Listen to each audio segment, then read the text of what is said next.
পরিবর্তন কিন্তু বাংলাদেশের জনগণ করে। বাংলাদেশের জনগণ রাস্তায় নামে, বাংলাদেশের জনগণ স্যাক্রিফাইস করে, বিদেশিরা স্যাক্রিফাইস হয় না। কিন্তু এখানে সে পিছনে যতই থাকুক না কেন, নামতে হবে তো জনগণকে। সে বলতে পারে, সে হয়তো পয়সাও দিতে পারে, আমি ওটাও মানতে রাজি আছি, কিন্তু পয়সা খেয়ে তাকে রাস্তায় নামার যে ব্যাপারটা, সেটা তো তার জনগণের সিদ্ধান্ত। যারা মেইন স্ট্রিম যেসব পার্টি আছে তারা কেউ অ্যান্টি ইসলাম না। বিএনপিকে কেউ বলবে না যে সে অ্যান্টি ইসলাম, বা কমিউনিস্ট পার্টিও কিন্তু এখন পরিবর্তন হয়ে গেছে, তাই না? বিশেষ করে ধর্মের ব্যাপারে নির্বাচন যখন শুরু করে তারা সবসময় সিলেটে যে শাহজালাল মাজার থেকে শুরু করে, এই জিনিসটা বোঝা যাবে। দুটো পার্টি করে না, একটা হলো কমিউনিস্ট পার্টি করে না, আর একটা হলো জামাত ইসলাম করে না। তো আমার দেখা দরকার যে জনগণ চাচ্ছে কিনা। এখানে বিদেশি কি চাচ্ছে বা না চাচ্ছে, তারা কোনটাকে দিলে, এটা আমি মনে করি না গুরুত্বপূর্ণ। বাংলাদেশের জামাতে ইসলাম কি আন্তর্জাতিকভাবে কখনো ক্ষমতা যদি তারা যেতেও পারে, বা যদি গণতান্ত্রিকভাবে হয়, সেটা কি আন্তর্জাতিক সাপোর্ট কি সেভাবে তারা পাবে কি না? অনেকেই বলার চেষ্টা করছে জামাত যদি ভোটও পায়, কিন্তু আন্তর্জাতিক যে সাপোর্টটা এটা জামাতের পক্ষে থাকবে না, একটা মৌলবাদী দল হিসেবে তাদেরকে ট্রিট করা হয়। তো সেক্ষেত্রে আপনি কি মনে করেন যে আসলে কি এরকম কোনো আন্তর্জাতিক ন্যারেটিভ আছে যে সে ভোট বেশি পেলেও তাকে ক্ষমতায় বসতে দিবেন, এরকম কোনো ন্যারেটিভ আছে কিনা? আমার মনে হয় না। মানে পুরোপুরি জনগণের উপর এটাও কিন্তু মনে হয়, কে ক্ষমতায় যায় বা কে ক্ষমতায় যায় না, অনেকেই হয়তো এক্সটার্নাল অ্যাক্টরদেরই কি বলা হয় সুনাম করে বা তাদের ক্রেডিট দেয়, এবং তারাও আবার ক্রেডিট নেয়। হ্যাঁ, কিন্তু আমি মনে করি, সবসময় বলে এসেছি, পরিবর্তন কিন্তু বাংলাদেশের জনগণ করে। বাংলাদেশের জনগণ রাস্তায় নামে, বাংলাদেশের জনগণ স্যাক্রিফাইস করে, বিদেশিরা স্যাক্রিফাইস হয় না। কিন্তু এখানে সে পিছনে যতই থাকুক না কেন, নামতে হবে তো জনগণকে। সে বলতে পারে, তার মধ্যে একটা কনস্পিরেসি করতে পারে, সে হয়তো পয়সাও দিতে পারে, আমি ওটাও মানতে রাজি আছি, কিন্তু পয়সা খেয়ে তাকে রাস্তায় নামার যে ব্যাপারটা, সেটা তো তার জনগণের সিদ্ধান্ত। সেখানে আমি মনে রাখতে হবে যে জনগণ এই জিনিসটা দেখবে।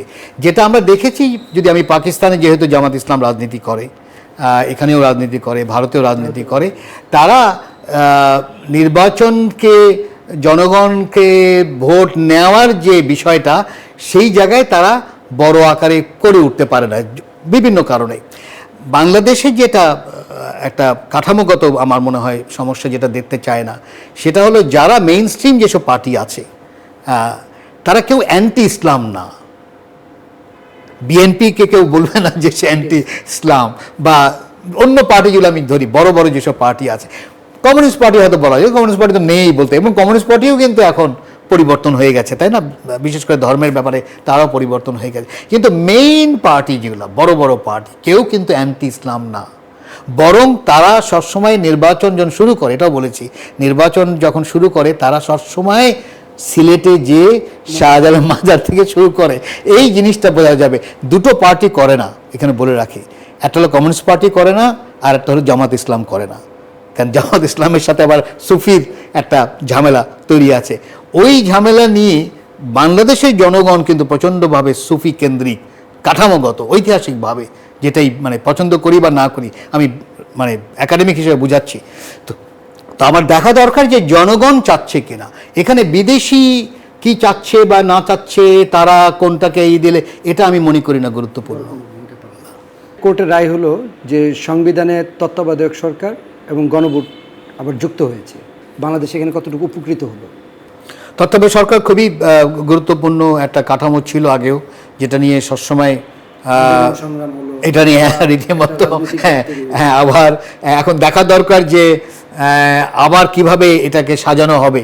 কারণ আমরা দেখেছি যে না, হয় চিফ জাস্টিসের বয়স বাড়িয়ে, না হলে অন্য কিছু, সবগুলোই ভালোভাবে যদি একটা কাঠামো, এক্স্যাক্টলি, আমার মনে হয় এটাকে আসলেই ইনভেস্ট করা দরকার।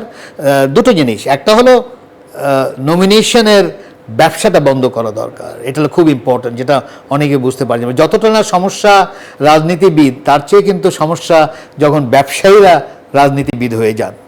মনে রাখতে হবে যে আওয়ামী লীগের শেষ যে পার্লামেন্ট ছিল, 70% কিন্তু ব্যবসায়ী ছিলেন, মাত্র 2% ছিল পলিটিশিয়ান, তাই না? কারণ সবাই নমিনেশনের দিয়ে তারা কিনে ফেলেন।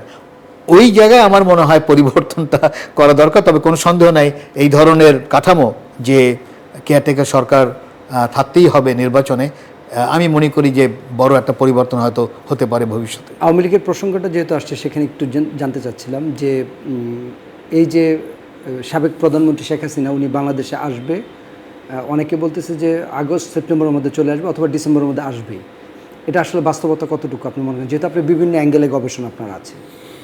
যে কোনো এই ধরনের রিকভারি রাজনীতিবিদের একেবারে জনগণের উপর ছেড়ে দিতে হয়। জনগণ না চাইলে কখনো হবে না, জনগণ চাইলে সব ধরনের পরিবর্তন হওয়া সম্ভব, যেটা আমরা দেখেছি আমাদের বাংলাদেশেও দেখেছি, এবং এটা মানে উপমহাদেশে কেন বিভিন্ন কেউ ভাবেনি যে ডোনাল্ড ট্রাম্প আবার নির্বাচিত হবে এবং বিশালভাবে নির্বাচিত হয়েছে। ওই জনগণের চেয়েছে বলে তো সে আবার এসেছে।